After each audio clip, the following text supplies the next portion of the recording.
setting out their intentions for this season. We want our name on that trophy again. Also, Luis Enrique had a very similar message about getting the three-peat for PSG in the Champions League this season. So they're telling us their intentions very early on in the season, aren't they, Lahoud? What does that tell us about this PSG side? Yeah, this is a PSG side that are becoming a winning machine. Last season, we were talking about how important it was to build a dynasty. But when you look at PSG as a brand, this is what I think the Super Cup means to them. They're still trying to grow their global brand to be one of the elite brands that when you think of football, when you think of European football, when you think of top clubs around the world, it's not just Real Madrid, it's not just Arsenal, it's not just Manchester United, who's going to see the back of the Champions League. It is PSG that you think of. It's exactly why they went full tilt, all out for the Club World Cup, and it's exactly why you're still getting players coming in off the beach yet again. It was good to see players getting 30 minutes in that friendly against Manchester United, but it's all down to this fella right here.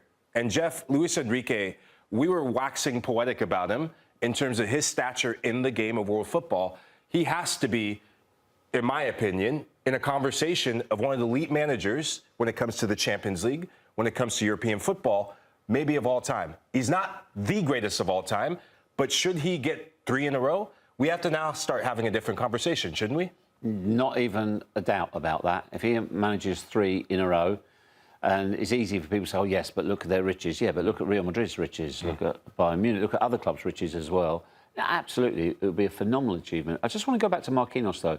He said something else that made my ears prick up a little bit. He's talking about, because winning is one thing, but it's the sustaining of winning, sustaining that mentality. I think he used the word hunger. We are hungry.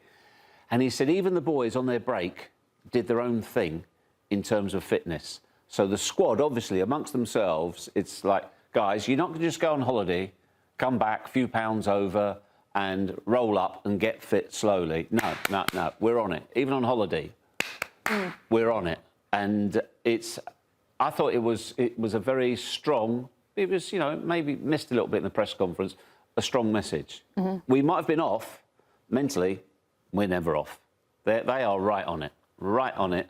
And they want to keep riding this train that they're on right now. The momentum they have is fantastic. And that's what they want to keep going and keep that hunger mentality. Yeah, that winning mentality, it does seem like it's throughout the whole squad as well, not just a couple of players, doesn't it, Tom? Yeah, the most intriguing part of this team is how do you get up to get back to the mountaintop? They were able to do it last year. There are so many different factors that go into defending your own title. Some of them are out of your hands. Many of them, honestly. It's who's fit at the right time, forms of other teams. But the mentality is something you can control, and it is so very difficult. Like Marquinhos is speaking to, the hunger. Jeff, like you're speaking to, of on their breaks, instead of celebrating too much, they're still hungry to go. That is so elusive for elite footballers, because if you win the Champions League once, you're a hero. You win it twice, you're a legend. What more do you have to prove? What gets you up at 5 in the morning to do that fitness session that you don't really want to do? We'll be fine in the league. Maybe we'll be slow. But Luis Enrique, his ability to motivate this team and keep this team together and not burn them out is why they're in this position where they're one of the favourites again. Do you think as well that comment is alluding to, because we've talked about it before, haven't we? I think you spoke about it yesterday, Hannah, how PSG, they're slow starters. Yeah, it was Troy. It was Troy who said, you know, we don't really talk about them much in the league phase, and whatever the results are, unless they are bordering on horrific, we don't worry, because we know they come alive. February, March is when they come alive, isn't it?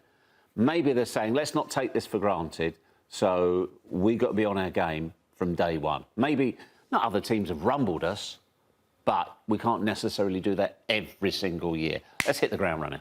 Yeah, definitely. OK, then, everyone. Well, it's time for our Zillow Expert Guidance segment, brought to you by Zillow. Sunday starts today. Taking a look now at our projected 11s. Jeff, I'll come to you on this one first with PSG. It seems like they're going to put out a very strong squad. And Troy did say yesterday they're going to start off well, maybe play the first 60 minutes with this strong squad, hopefully get a couple of goals to beat Villa. Is that where you see this one going?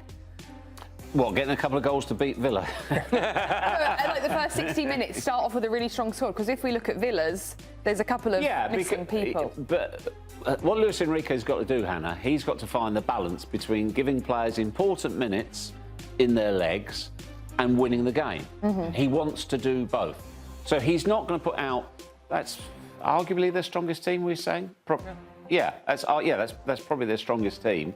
He's not going to put them out and play them till 80 and only make subs if necessary, or he will be mindful of it. So this isn't a friendly, this isn't a full-on Champions League final, but it's closer to a final you want to win than a friendly where you just don't care. And you've only got to look at the strength, the power throughout the team. There's not a single weakness. But the other thing, okay, Akliouche is their big summer signing so far, potentially getting a World Cup winner, somebody who scored winning goals in the World Cup final. Other than that, I'm not sure what he's done in the game. However, I'm thinking, when you look at PSG, you don't think of an individual as their outstanding player. You don't think he is the star of PSG. He is the main man at PSG. Because you can name 3 or 4, can't you? And in many ways, that's their strength for me. Yeah. There's no identity politics at that club.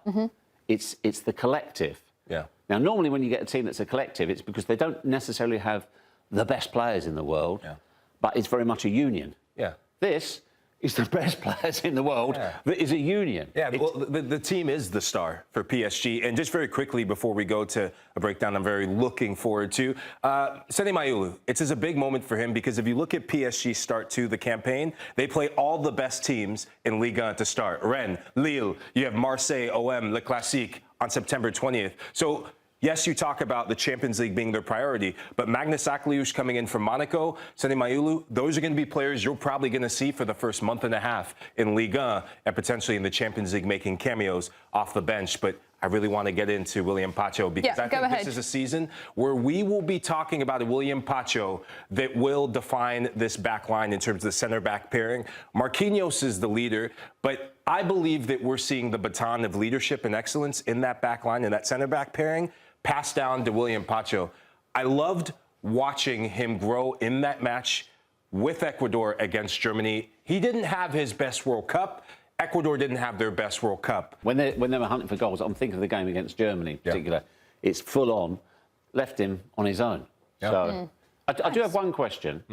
You said the only thing you struggled with when you played centre-back was stepping out. Yeah. Were you dominant in the air then? Should we pull up the projected 11s again? Tom, why don't you talk to us about this Villa side, because Ollie Watkins, Ezri Konsa and Emi Martinez are not listed on the squad due to resting them from the World Cup. How do you think Villa are going to approach this one? Yeah, those are 3 crucial players for this team. And you look at PSG versus Aston Villa, it is the Champions League winner versus Europa League winner. Of course, there's going to be a talent disparity, even more so in this game without those 3 players. So PSG, as Lahoud said, are going to try to hopefully run out to a lead for their sake and then be able to rotate, make some subs. For Aston Villa, it's going to be a fight. It's very, very difficult against PSG. It's going to be Tammy Abraham at center forward. We'll see a competitive debut for Garnacho, I'm sure, in this team.